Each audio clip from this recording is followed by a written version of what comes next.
രാവിലെ എഴുന്നേറ്റ് കഴിഞ്ഞാൽ നമുക്ക് ഏറ്റവും കൂടുതൽ കേൾക്കാൻ കഴിയുന്നതാണ് കാക്കയുടെയും മറ്റു പല പക്ഷികളുടെയും ശബ്ദങ്ങളൊക്കെ. അത് നമ്മൾ എഡിറ്റിങ്ങിലൂടെ മാത്രമേ കൂടുതലും ശ്രദ്ധിച്ചിട്ടുള്ളൂ. പക്ഷേ മുറ്റത്തോട്ട് ഇറങ്ങിയാൽ രാവിലെ നമുക്ക് കാണാനും കേൾക്കാനും സാധിക്കും.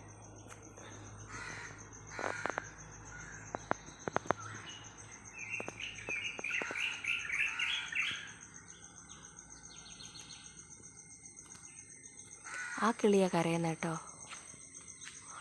ഇത് വീടിൻ്റെ മുറ്റത്തിരുന്ന് കരയുക, പറന്നുപോയി.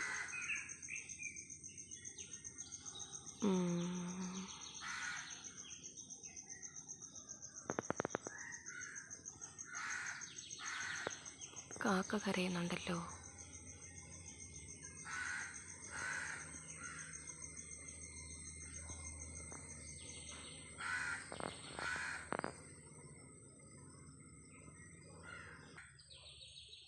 മുറ്റത്തൊക്കെ ചുമ്മാ അതിങ്ങനെ നടക്കാം.